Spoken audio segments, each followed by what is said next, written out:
السلام علیکم ورحمۃ اللہ وبرکاتہ۔ الحمدللہ رب العالمین والعاقبۃ للمتقین والصلاۃ والسلام علی اشرف الانبیاء والمرسلین نبینا و رسولنا و حبیبنا و امامنا محمد وعلی آلہ واصحابہ اجمعین، اما بعد۔ ہمارے بہت سارے بھائیوں کی طرف سے، بہنوں کی طرف سے ایک سوال موصول ہو رہا ہے، تو مناسب ہے کہ اس کے بارے میں کچھ عرض کر دیا جائے۔ سوال یہ ہے کہ ایک پوسٹ بھیجی گئی ہے اور پوچھا گیا ہے کہ آیا یہ پوسٹ صحیح ہے یا نہیں۔ اس پوسٹ کے اندر یہ لکھا ہے، نبی اکرم صلی اللہ علیہ وآلہ وسلم کی طرف بات کو منسوب کر کے لکھا گیا ہے کہ نبی اکرم صلی اللہ علیہ وآلہ وسلم نے فرمایا ہے، یعنی یہ اس پوسٹ میں موجود ہے کہ جو ربیع الاول کے آنے کی مبارکباد دے، یعنی دوسروں کو ربیع الاول کے آنے کی مبارکباد دے تو اس کے لیے جنت واجب ہو جاتی ہے۔ بعض میں یہ بھی ساتھ لکھا گیا کہ اس پر جہنم کی آگ حرام ہو جاتی ہے۔ تو پوچھا گیا آیا یہ بات صحیح ہے؟ کیا نبی صلی اللہ علیہ وآلہ وسلم سے ایسی کوئی بات مروی ہے؟ تو جواب یہ ہے کہ ایسی کوئی بات رسول اللہ صلی اللہ علیہ وآلہ وسلم سے ثابت نہیں۔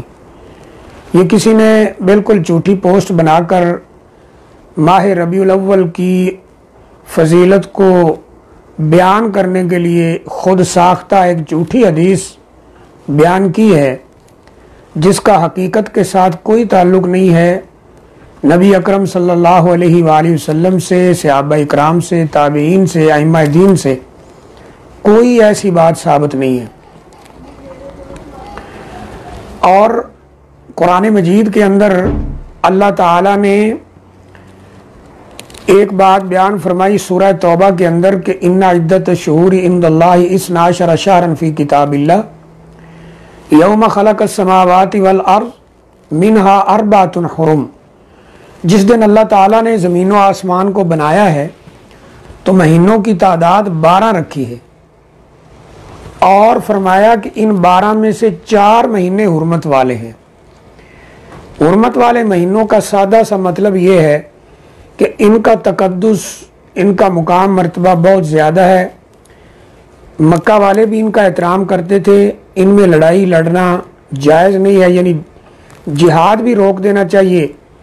اگر مسلمان پیش قدمی کر رہے ہوں تو اس کو بھی روک دینا چاہیے۔ ہاں، اگر دشمن حملہ آور ہو تو اس کا جواب ضرور دیا جائے گا۔ مکہ والے بھی ان کا ادب و احترام کرتے تھے۔ نبی اکرم صلی اللہ علیہ وسلم نے فرمایا یہ 3 مہینے مسلسل ہیں، ذوالقعدہ، ذوالحجہ اور محرم، اور ایک رجب ہے۔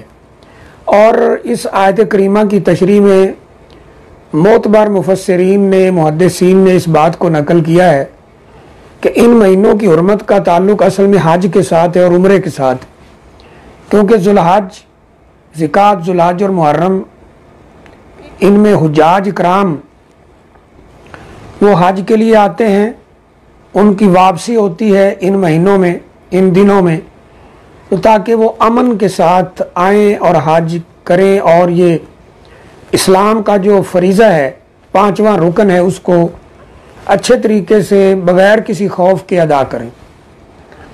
اور اس طرح تقریباً سال کے سینٹر میں رجب ہے کہ اگر کوئی عمرے پہ آنا چاہے تو وہ ان دنوں میں، اس مہینے میں آرام سے آ سکے۔ تو یہاں قابل غور بات یہ ہے کہ ان 4 مہینوں کو اللہ نے حرمت والا فرمایا۔ 3 مہینے لگاتار ہیں جیسے حدیث میں، اور ایک رجب ہے، لیکن ان میں ربیع الاول کو اللہ تعالیٰ نے شامل نہیں کیا۔ تو اس کی خود ساختہ فضیلت بیان کرنا، جھوٹی روایات بیان کر کر کے، یا اپنی بات کی اہمیت بڑھانے کے لیے، یا کوئی بات لوگوں کے سامنے سچ ثابت کرنے کے لیے، یہ بہت ہی خطرناک روش ہے۔ نبی اکرم صلی اللہ علیہ وسلم کا فرمان گرامی ہے کہ من کذب علیہ متعمدا فلیتبوأ مقعدہ من النار۔ جو میرے اوپر جان بوجھ کر جھوٹ بولے وہ اپنا ٹھکانہ جہنم میں بنا لے۔ یہ جس شخص نے پوسٹ بنائی ہے، جان بوجھ کے نبی اکرم صلی اللہ علیہ وسلم کی ذات گرامی پر جھوٹ بولا ہے، لازمی بات ہے اسے اپنا ٹھکانہ جہنم میں بنا لینا چاہیے، اگر وہ توبہ نہ کرے، سچی توبہ نہ کرے۔ اور جو ہمارے بہن بھائی اس کو بغیر سوچے سمجھے شیئر کیے جا رہے ہیں کہ ہاں جی ربیع الاول آ گیا، چاند نظر آ گیا، مبارک ہو، میں نے آپ کو مبارکباد دے دی ہے اور یہ حدیث ہے، تو ان کو صحیح مسلم کی یہ روایت سامنے رکھنی چاہیے. کفا بالمرء کذبا، نبی صلی اللہ علیہ وسلم نے فرمایا کفا بالمرء کذبا ان یحدث بکل ما یسمع، آدمی کے جھوٹا ہونے کے لیے اتنا ہی کافی ہے کہ ہر سنی سنائی بات کو آگے بیان کر دے. نبی اکرم صلی اللہ علیہ وسلم سے ایسی کوئی بات ثابت نہیں. ایک اہم بات اس سلسلے میں یہ بھی ہے کہ اللہ تعالیٰ نے ایک نظام رکھا ہے، جنت اور جہنم کہ جو فیصلہ لوگوں کے لیے ہوگا اس کے لیے ایک نظام ہے کہ جو انسان اس دنیا کی زندگی میں اللہ تعالیٰ کے حکموں کی بجا آوری کرے گا، اللہ تعالیٰ کے حکموں پر چلے گا، نبی صلی اللہ علیہ وسلم کی تعلیمات پہ چلے گا، اور جن چیزوں سے رسول اکرم صلی اللہ علیہ وسلم نے ہمیں روکا ہے ان سے بچے گا، جن کا حکم دیا ہے ان کو عمل میں لانے کی پوری کوشش کرے گا، تو اللہ کا قانون یہ ہے کہ ایسے بندوں کے لیے اللہ تعالیٰ نے جنت تیار کر رکھی ہے. یہ بات قرآن مجید میں، حدیث شریف میں بے شمار جگہ پر ذکر کی گئی ہے.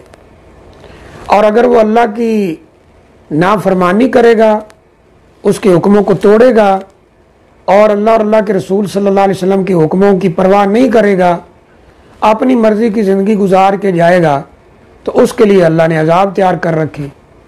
اسی لیے اللہ تعالیٰ فرماتے ہیں افنجعل المسلمین کالمجرمین، کیا ہم فرما برداروں کو مجرموں کے ساتھ ملائیں گے، ایک جیسا سلوک کریں گے؟ ما لکم کیف تحکمون، تم کیسے فیصلے کرتے ہو؟ تو ایک نظام ہے. ایک شخص نے پوری زندگی 5 نمازیں پڑھی، قرآن مجید کی تلاوت کی، جھوٹ سے بچتا رہا، سود سے بچتا رہا، چوری سے بچتا رہا، ظلم و زیادتی سے بچتا رہا، بقیہ اسلام کے سارے فرائض وہ پورے کیے، کامل ایمان رکھا، اعمال کیے. وہ اتنی محنت کے بعد اللہ تعالیٰ کی طرف سے اس کے لیے خوشخبریوں کا، انعامات کا اعلان ہوتا ہے. اور یہ صرف یہاں پر اس پوسٹ کے مطابق کسی کو صرف یہ کہہ دیں کہ ربیع الاول شروع ہو گیا، مبارک ہو، تو بس یہ بھی جنتی ہے، چاہے وہ نماز کے قریب نہ جاتا ہو اور نیکی نہ کرتا ہو، اللہ کے حکموں کو توڑتا ہو، بس مبارکباد دینے سے وہ جنتی ہو گیا. یہ چیز نہ تو شرع اس کو مانتی ہے نہ عقل مانتی ہے، شرعن اور عقلن دونوں لحاظ سے غلط ہے. اور ایک بات اور بھی اس سلسلے میں اہم یاد رکھیں کہ سوشل میڈیا کے اوپر ہم دیکھتے ہیں اس طرح کی پوسٹیں، محرم کی آنے کی خبر دے دو، رمضان کے آنے کی خبر دے دو، ربیع الاول کے آنے کی خبر دے دو تو جنت ملے گی، 80 سال کی عبادت کا ثواب ہوگا. اسی طرح کچھ پوسٹیں ہوتی ہیں کہ اس کو 10 لوگوں کو شیئر کرو تو یہ انعام ملے گا، نہیں کرو گے تو یہ نقصان ہوگا. یہ دونوں قسم کی پوسٹیں، مبارکباد دیں تو جنت پکی یا جہنم سے آزادی، نہیں دیں گے تو جہنم ملے گی، اللہ ناراض ہوگا، یا یہ پوسٹیں کہ اتنے لوگوں کو بھیجیں تو یہ فائدہ ہوگا، نہیں بھیجیں گے تو نقصان ہوگا. یہ اس طرح کی کوئی بات رسول اللہ صلی اللہ علیہ وسلم سے، صحابہ اکرام سے، قرآن مجید میں اللہ تعالیٰ نے کوئی ایسی بات ثابت ہی نہیں ہے. یعنی عرض کرنے کا مقصد یہ ہے کہ ایسی تمام پوسٹیں جن میں یہ ہو کہ اتنے لوگوں کو بھیجو تو یہ ملے گا انعام، نہیں بھیجو گے تو اتنا نقصان ہوگا، اس قسم کی کوئی پوسٹ بھی صحیح نہیں ہے، کوئی شریعت میں ایسی بات نہیں ہے. اسی طرح اس طرح کی جتنی پوسٹیں ہیں کہ یہ خوشخبری دے دو تو جنت مل جائے گی، جہنم حرام ہو جائے گی، اس طرح کی بھی تمام پوسٹیں، جتنی بھی پوسٹیں سوشل میڈیا پر آتی ہیں مختلف مہینوں کے حوالے سے، دنوں کے حوالے سے، بالکل ایسی کوئی بات شریعت کے اندر ثابت نہیں ہے. تو اس لیے احتیاط کرنی چاہیے، وہی بات آگے بتانی چاہیے جو صحیح ہو، ثابت ہو. اگر وہ اللہ تعالیٰ سے ثابت ہے قرآن مجید میں یا احادیث قدسی میں تو وہ اللہ تعالیٰ کی طرف سے اللہ تعالیٰ کی طرف منسوب کر کے اللہ کا نام لے کر بیان کرنی چاہیے. اور اگر نبی اکرم صلی اللہ علیہ وسلم سے ثابت ہے تو نبی اکرم صلی اللہ علیہ وسلم کے نام سے موسوم کر کے آگے بیان کرنی چاہیے. لیکن اگر ایسی چیز ثابت نہیں ہے، بغیر سوچے سمجھے بیان کرنا اور اس طرح کی پوسٹیں بنانا، یہ دین کے لیے بہت بڑا نقصان ہے. اور میں نہیں سمجھتا کہ کوئی مسلمان جو تھوڑی بہت بھی سمجھ بوجھ رکھتا ہو وہ اس طرح کی حرکت کرے. یا تو یہ ان لوگوں کی حرکت ہے جو بالکل جاہل ہیں، سنی سنائی باتیں آگے پھیلا دیتے ہیں، ادھر سے سنی کہاں سے بات آئی، بغیر تحقیق کے آگے پھیلا دی. یا پھر شاید یہ اسلام دشمنوں کی سازشیں ہیں. تو بہرحال ایسی کوئی بات نبی اکرم صلی اللہ علیہ وسلم سے ثابت نہیں ہے. اللہ تعالیٰ سے دعا ہے اللہ تعالیٰ ہمیں قرآن و حدیث کی روشنی میں دین کو سمجھنے کی اور اس پر عمل کرنے کی توفیق عطا فرمائے. وآخر دعوانا ان الحمد للہ رب العالمین.